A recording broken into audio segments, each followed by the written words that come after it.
This week on Not Another Movie Podcast, we talk about the good and bad news of Universal Studios' Dark Universe.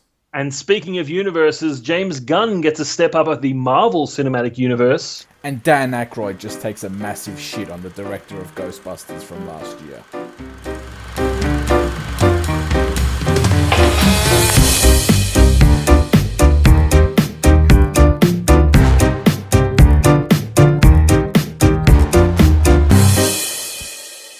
Hello and welcome back to episode 18 of Not Another Movie Podcast. I am Shaun Pierce. Buenos dias, mi amo Shaun Kelly.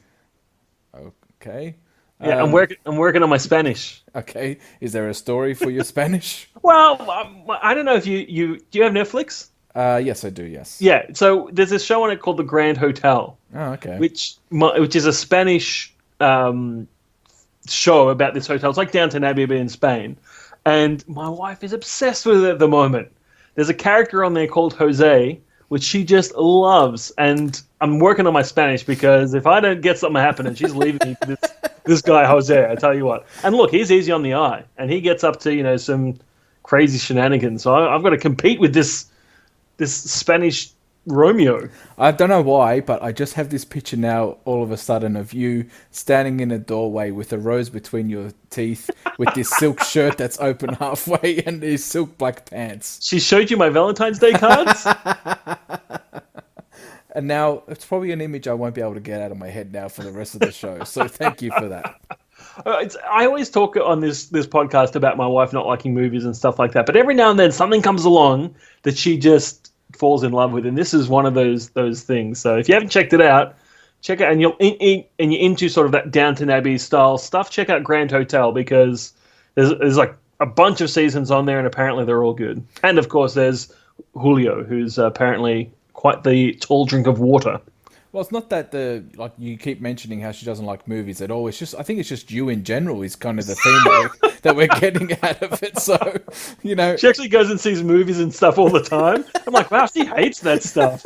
She just tells you that she hates all this stuff just so you can leave her alone. She's got her own movie podcast. It's got like a million listeners. And I'm like, oh my God, she doesn't know anything about movies. Yeah, her podcast is called Not Another Movie Podcast. Oh, it's better than ours. Oh, I hate my life. But I love my wife. Yeah, that's true.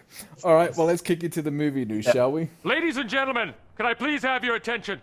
I've just been handed an urgent and horrifying news story. All right, well, this week it's been a big week for the DCEU. Not only did Wonder Woman go gangbusters at the box office this week, but then we've also got the conspiracy theory that I've been talking about. As soon as DC goes high, someone's got to kick it down low. So let's just start with the Wonder Woman news first. And it went gangbusters at the box office this week. It actually outdone everything that they said it was going to do, both domestically in the US and overseas.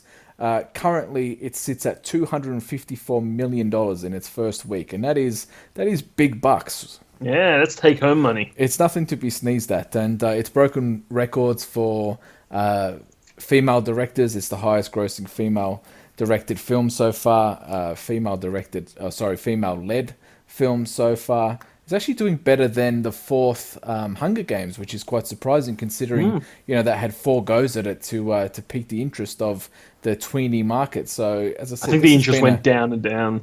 This has been a massive hit for Wonder Woman and the DCEU. It cost $150 million to make. They've already made $100 million more than that. They say you've got to double it to be truly have made a profit, and they're easily, I'm sure, going to go well over the double of that. So that's pretty exciting, and I think well earned.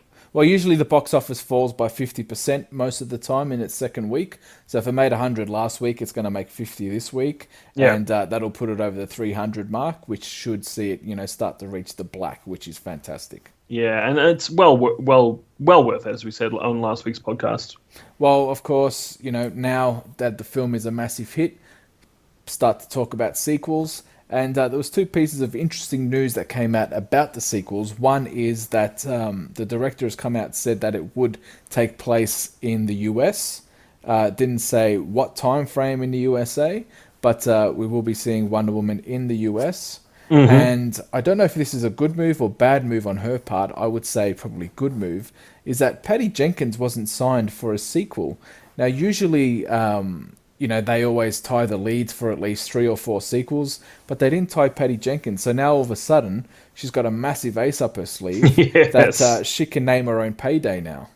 Exactly right. And I think this is them being cautious. And I don't think they realized that how much people would get behind the Patty Jenkins story. As much as Gal Gadot, they've really flocked behind Patty Jenkins as well. So, yeah, well done her. I mean, I don't know what went through her mind when she just signed on for one movie, but yeah, I think you're right. It's really worked out for her. Yeah, absolutely. And she's been on the press tour along with this film. And, she's just as charming as what Gal Gadot is. So, yeah. She herself could be in front of the camera. Not only is she very smart and articulate, but she's actually gorgeous too. So, good work to her. Because as I said, the only film she's ever done was Monster. So, and even then you would have thought that, the paychecks or the scripts would have been coming through because that was a great film in itself. And did a lot for female leads with Charlize. So I'm surprised that she didn't really blow up after that. But I'm actually glad now that she didn't, because now she was able to take this on, and now who knows, the world is her oyster, as we said last week. Are you saying you want to see her as Cheetah in Wonder Woman 2? As I said, she could do whatever she wants. Yeah. She can sit on that silver screen on her own, let alone behind the camera too. So I think she just does what she wants to do, which is why we haven't seen her in a while. But I just hope she wants to do a lot more stuff because she's got the goods. Yeah, so do I. And another piece of interesting news that came out this week is that Robin Wright is going to be reprising her role as General, was it Antiope? Antiope in the Justice League film. Yeah, which I think is a good move. I think Robin Wright is a fantastic actor for those who have seen Princess Bride and or House of Cards, and she was great in the first Wonder Woman. Yeah, so you would think that this is going to be a flashback of when the Amazonian women took on the armies of Darkseid. So Apocalypse. Yeah, so we would think that it would be the past, not the future, obviously. Yeah. But another great addition to the Justice League cast. Which I cannot wait. If we see some full-on fight scenes between Amazon warriors and Apocalypse warriors, oh boy, I am there. Because even just the little taste that we got in Wonder Woman of them on the beach, to see that full flight, that would be amazing. Yeah. Well, speaking of Justice League, as I said, as soon as DC gets a little bit of the spotlight, someone always has to try and have a shit on it. Usually it's yourself, but this time it's a writer from Forbes magazine, Mark Hughes, and he's basically come out and said that he's got insiders in Warner Brothers, and they're basically seeing how 2017 rolls out to work out how they're going to strategize the next 5 or 6 years. So basically, we've got one hit under the belt, and that's with Wonder Woman. And if the Justice League pans out the way that they're hoping to, and we're all hoping to, and it's another big hit, then we might see, the 2 films released a year as per what Marvel are doing. But if it isn't, then we might only see the films come out sporadically, so maybe once a year. I don't see this as a negative. I mean, that's just smart business move. They need to see how these movies go before moving on. I don't think this is a big evil revelation by Mark Hughes. I think it's just, well, of course, that's savvy businessing. Yeah, well, I would actually... Well, we've seen what happened when they tried to rush things with Batman v Superman and Suicide Squad. So I would actually prefer them get things right for the next couple of years and only release one a year. I think next year there is only one, and that's Aquaman, which is filming right now. I would rather them get one movie right than try and rush 2 out and they're so-so. I agree. And I actually think Aquaman will be the bigger test. I mean, Wonder Woman was always going to have a audience, but Aquaman, I think, is the bigger risk. It is a risk, especially if his character falls flat in the Justice League film. Oh, yeah, absolutely. It'll be just you and me in the cinema if that happens. And some weirdo in a trench coat like normal. Who will sit next to us even if there's plenty of other seats in the cinema, because people out there are bloody savages and they don't know good cinema etiquette. I agree. But, they are still going ahead with the films that they've announced. So far we've got The Flash, Gotham City Sirens, Suicide Squad 2, Nightwing, The Batman, Batgirl, and Justice League Dark. So we do know, and Wonder Woman 2 by the sounds of it. Mm-hmm. So we do have those in the pipeline. It's just a matter of how soon they get released. Yeah, exactly right. Which I think that's, as you said, it's fun. Take your time, do them right. And then once it's all done, you can reboot with an Injustice-style storyline and start again. Yeah, absolutely. And one film it sounds like they hopefully are going to get right, and that is The Suicide Squad. Joel Kinnaman, who plays Rick Flag in Suicide Squad, he let slip that filming is probably going to take place sometime in 2018. Now, this is good news because David Ayer only had 6 weeks to complete the script for the first Suicide Squad, and it's surprising it turned out as well as it did, considering. But now they've got at least 18 months under their sleeve to get this script right and get all the things in place before they actually go out and shoot this film. And look, you know me, when this film came out, I am not a fan of Suicide Squad. I actually liked it less than Batman v Superman. But I'm keen to see what they can do if they have the time to develop this property, because I think it's a good property. And there were some good moments in it, so they can capitalize on those. I'll come back for the sequel. Yeah, I agree. And as I said, I think the foundations were there. It just wasn't executed as well as it should have been. Yeah. I think there is a good film in there, but I think, as we said so many times, there were just too many hands in that pie, and it just turned into a bit of a mess. Oh, shit. Yeah. I think there were other things in that pie just quickly as well. Yeah.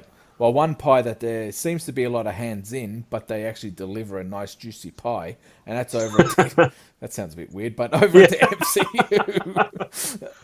We're starting to wrap up Phase 3, and I think the end of Avengers Infinity War wraps up, I think it's either Infinity War or the one after that, Infinity Gauntlet, that wraps up Phase 3. Yeah. And then we're going into the cosmic phase of the Marvel Universe. And now James Gunn is basically going to be Kevin Feige's right-hand man and oversee the cosmic universe in the Phase 4 of the Marvel Universe. Which is such a good move. He made the Guardians of the Galaxy what they are, and he's obviously got an eye. He's got a style for this cosmic version. I mean, some of those things look straight ripped from the Silver Age glory of Marvel when they really did the space thing very well. So, I mean, what a great choice. I think it's a great choice, but he did deliver on Guardians 1, and then I think he so delivered on Guardians 2. So, I don't know. Maybe there is... obviously, they've got a lot of faith in him. But, he's 1.5 out of 2. Does that give him Feige's position? I'm not sure. Well, like I said, I actually like the second Guardians more than the first. So, I'm sold. But, as long as Feige's still around, Feige's still doing a great job. I think between the two of them, they should be able to pump out something pretty tasty, which sounds disgusting, but should be good for the MCU. Yeah, well, James Gunn has come out and said that Guardians 3 will take place many years after Volume 2, and it will conclude the story of the Guardians that we see now. So I think after Guardians 3, we might see another group of Guardians take the place of the ones that we have now. Yeah. Which is cool. I hope they don't get Sylvester Stallone and crew, because they've probably got one movie in them left. But yeah, a new posse would be cool. Yeah, maybe they get Adam Warlock. I'd be disappointed to see this crew go. I mean, Star-Lord, I think, is one of the most, I don't know, what would you say, charismatic legendary characters outlaw, apart from Iron Man himself in the MCU. So you'd hate to see Star-Lord go, but these guys don't last forever, and they will eventually age. So as I said before, I guarantee you we're going to see a new lineup in the next couple of years, and I guess Guardians ain't going to be any different to that. No, exactly right. And look, as you said, you weren't super sold on Guardians 2. It would be really sad if the fourth Guardians movie came around and you're like, I really don't like Star-Lord. I wish they'd get rid of him. So get rid of him, leave him on the high, and get some new blood in. Yeah, that's true. That's a good point. All right, well, over at Universal's Dark Universe, what do we call it? The dumb?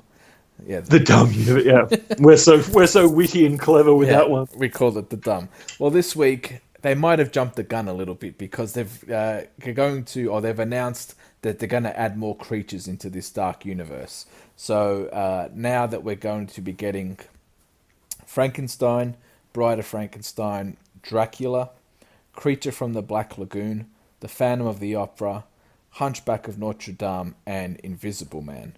Now, they should have held back on that announcement, because the reviews of The Mummy just hit, and it is a stinker. Yeah. I Have think- you got what it is on Rotten Tomatoes at the moment? Yeah, currently it's clocking up at just 21% on Rotten Oh my Tomatoes, God. and it's averaging a 4.4 out of 10.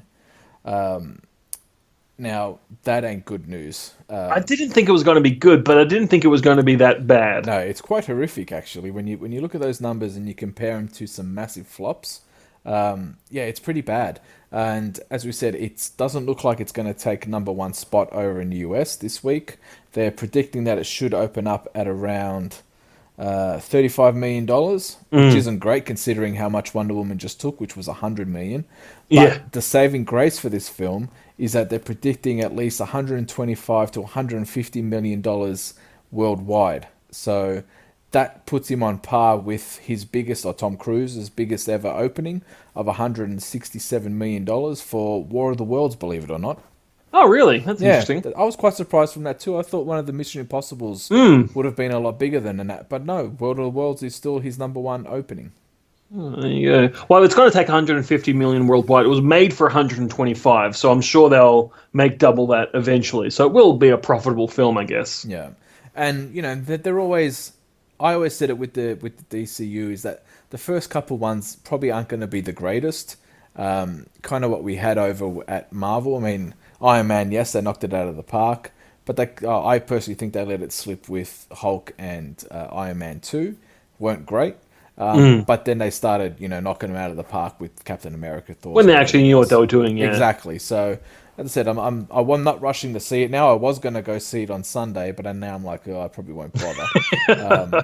I'll just stay home and watch something else. Yeah, good call. But, I will eventually watch it, and, it might just be one of those ones where the critics got it wrong and you sit down and watch it and it was actually great.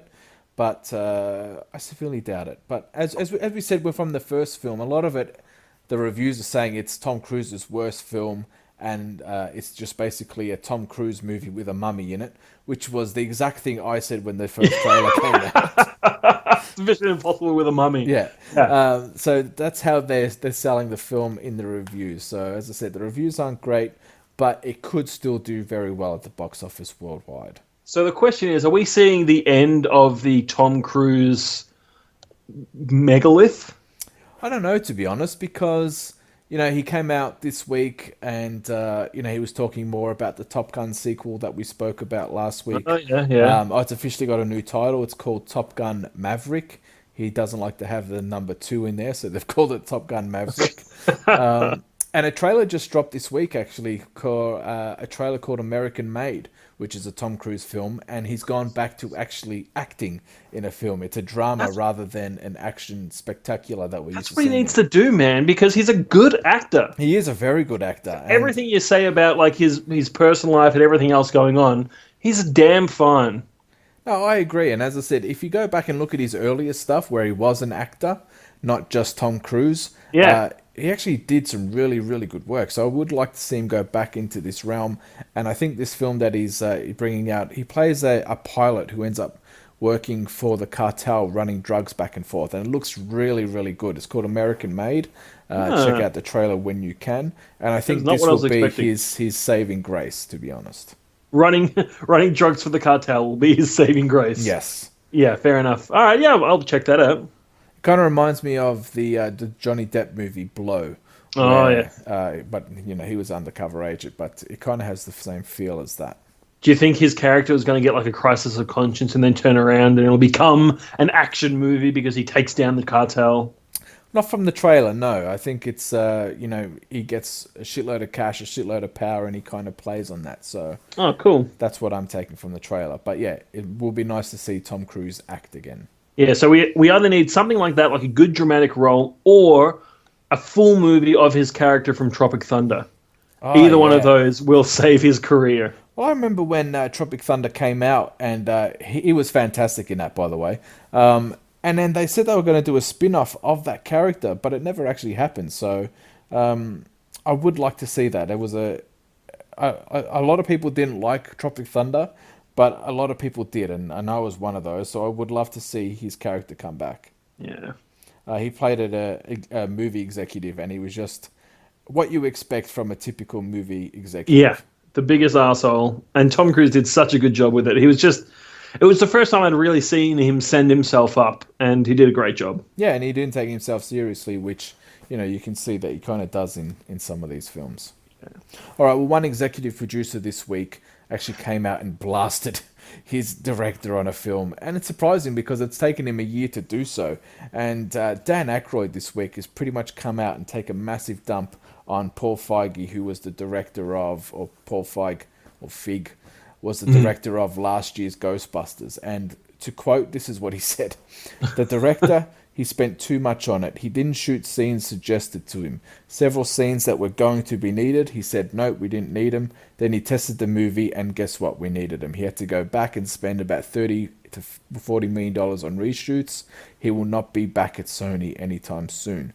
And then he came out and further said that if he just listened to the original creators a lot more, the film would have been a lot better. So this is quite surprising, because this is the part that shits me, is that he came out and glowingly endorsed this film, obviously because he had to.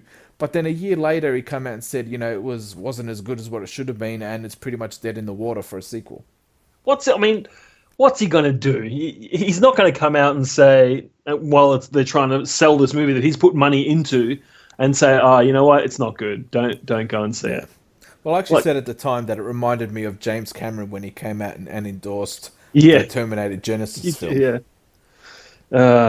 Look, he's got to do it. I'm glad he's sort of speaking his mind now. I feel a bit bad for Feige because this is not going to be good for his career. No, well, he hasn't come out, and I don't think he's got anything in the works, to be honest. I think it's best for him to just head down, lay low for a while, and just take a good hard look at himself. I was one of the people who liked the Ghostbusters reboot, but I can certainly see its flaws. Yeah.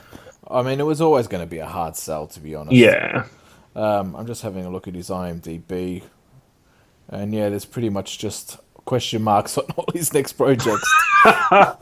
So, it doesn't look like he's got anything coming anytime soon. Oh, well, that's all right. All right, well, there's one director that did have another one of his films shut down pretty quickly by the executive, and that was Neil Blomkamp. He's come out and said this week that his Alien 5 sequel is pretty much dead in the water. Yeah, which is, look, we kind of knew that would happen. Yeah. But it's still sad. Well, he pretty much said what we said as well, is that the politics behind the scenes of this film was basically, the sword that cut the head off of his film. Basically, it didn't match what Ridley Scott was trying to do.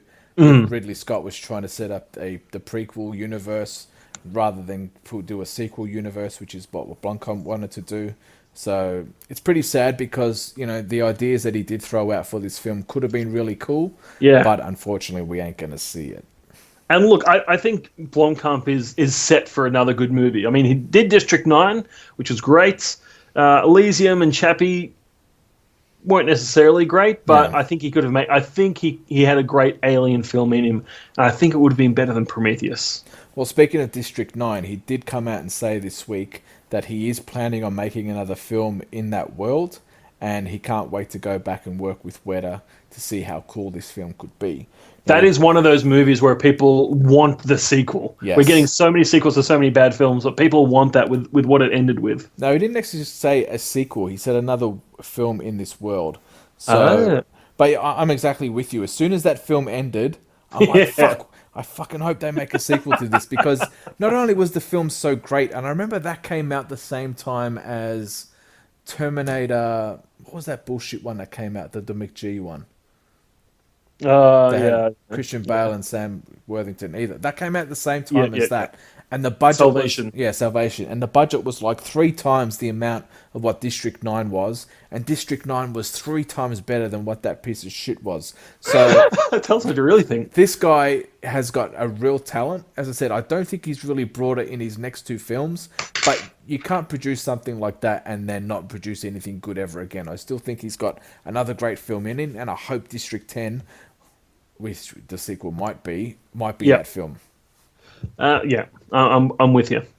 All right, well, there was a massive groan around the world this week, and it was the announcement that the final 6 episodes of Game of Thrones might not hit TV until 2019.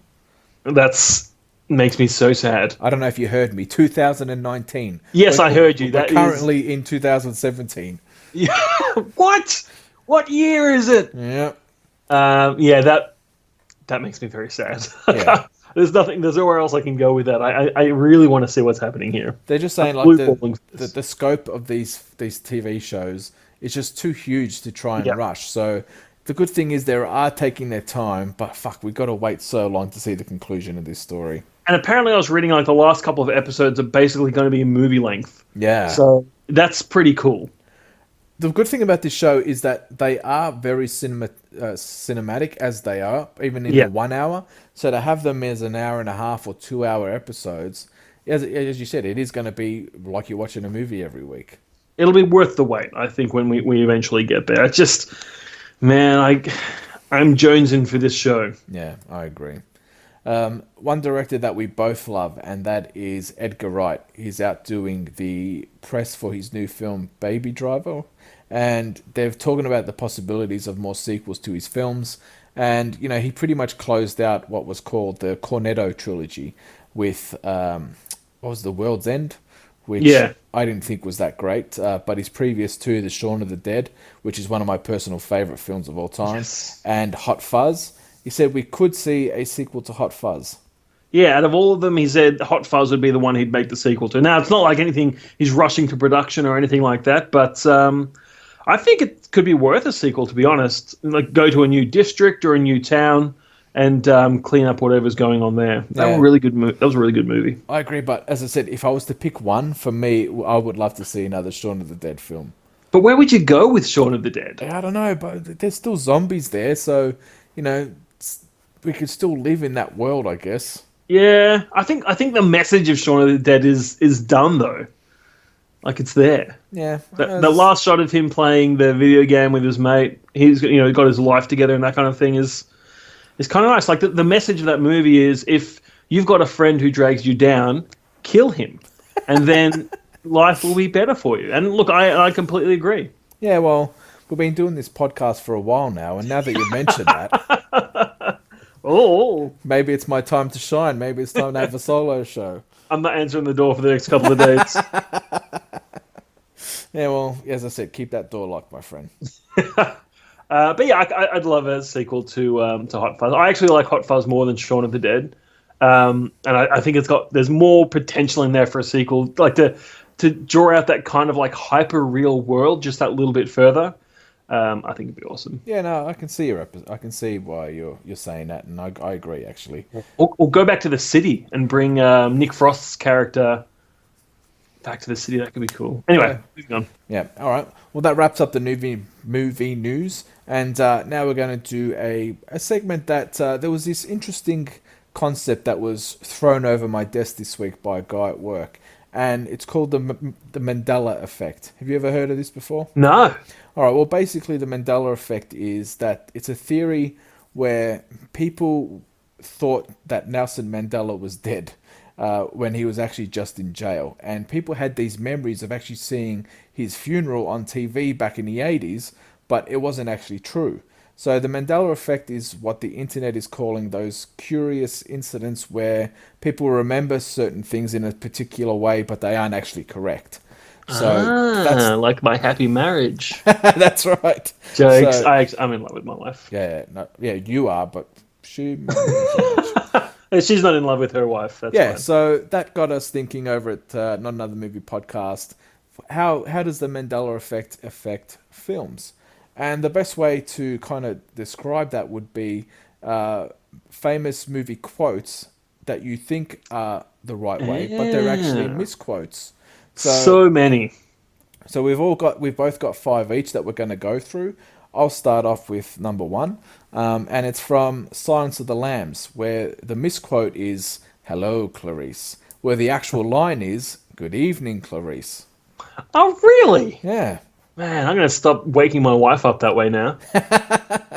And it's funny, I've actually got a cousin named Clarice who was named after Clarice. And Really? yet everyone always says, hello, Clarice. But now it's actually going to be good evening, Clarice. Which is no better. Yes. They named their daughter after Jodie Foster's character. Absolutely.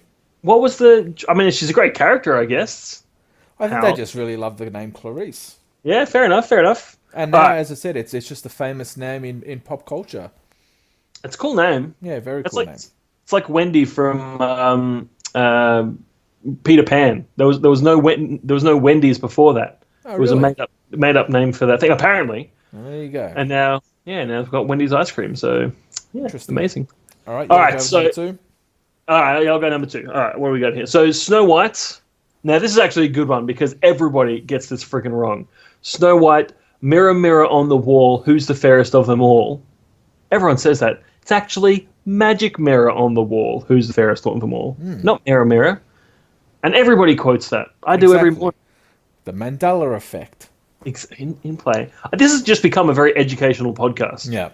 All right, well, another one. In Dirty Harry, the famous line, do you feel lucky, punk? I was going to say, you have to do the voice. That's the misquote.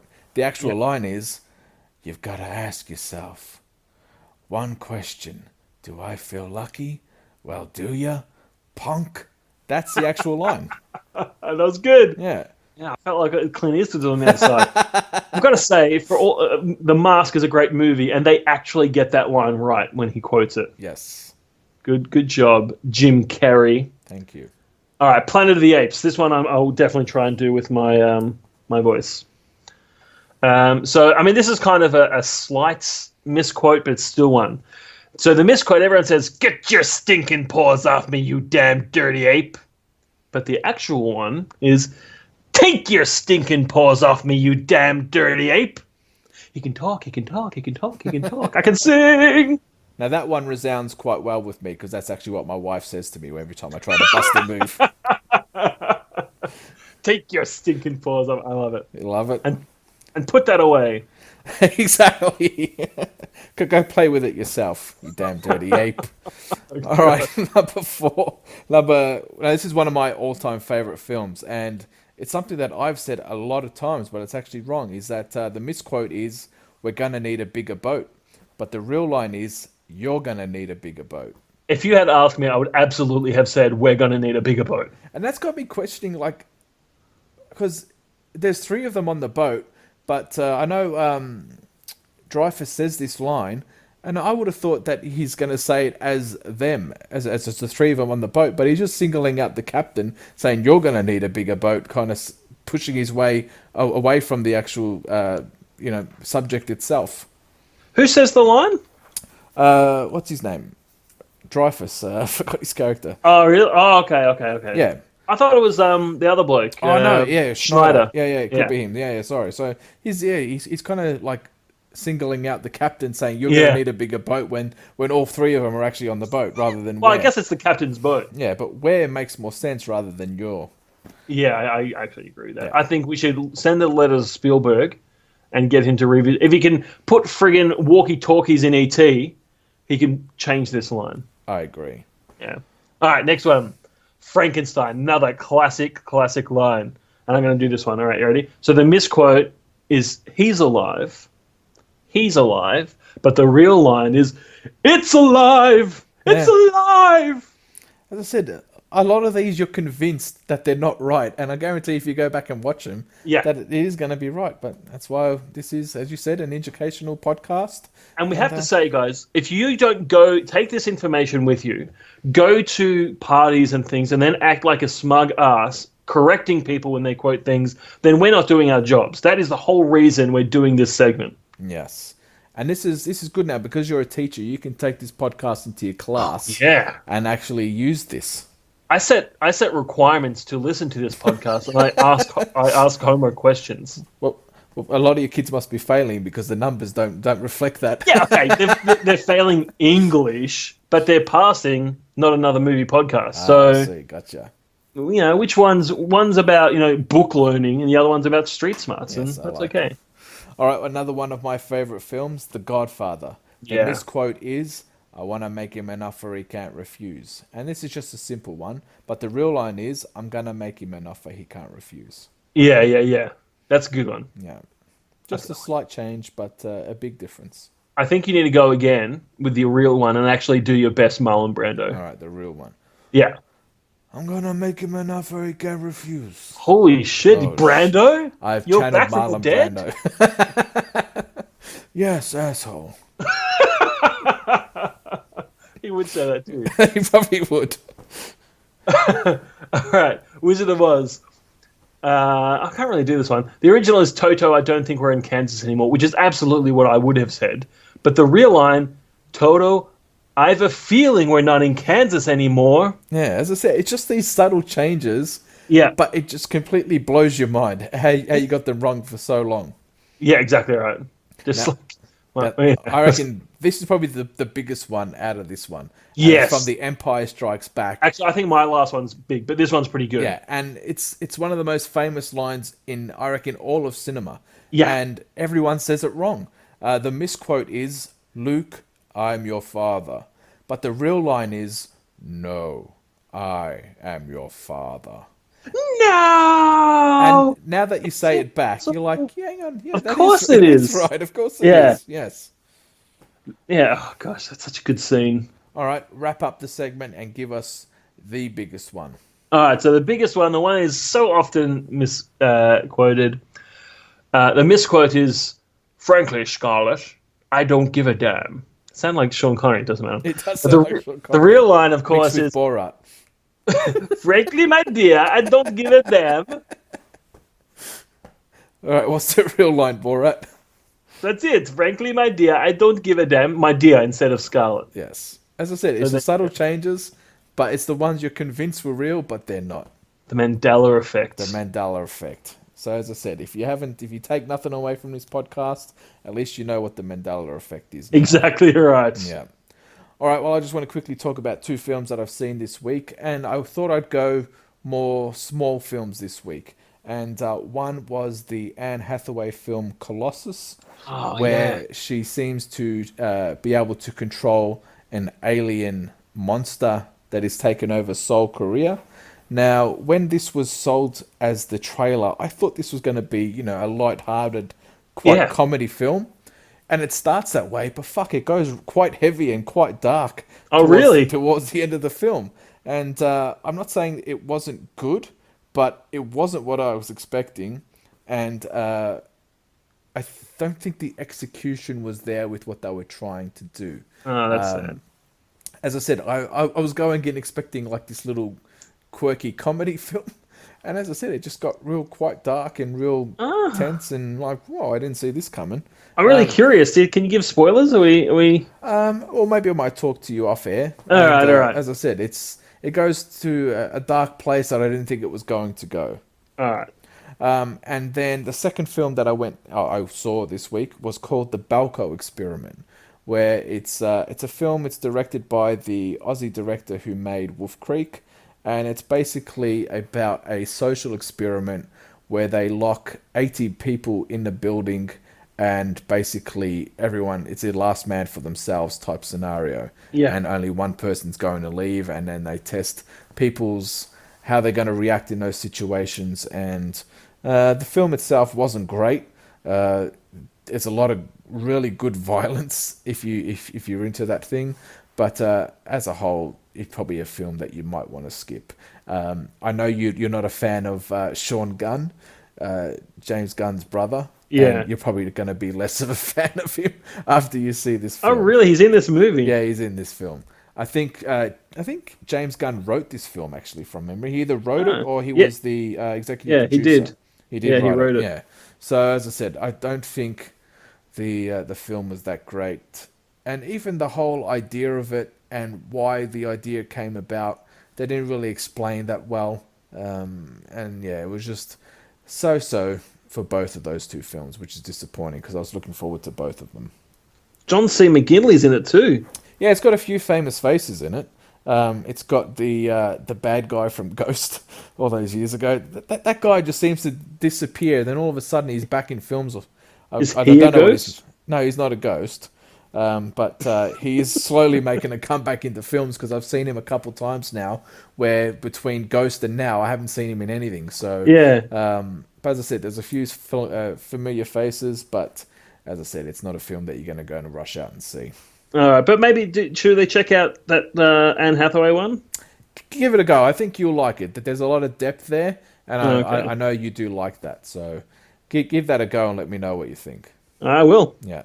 All right, well, that wraps up episode 18 of Not Another Movie Podcast. I hope you have enjoyed the show. I am Sean Pierce. And I am Sean Kelly. And let your week be a good week. Until next week.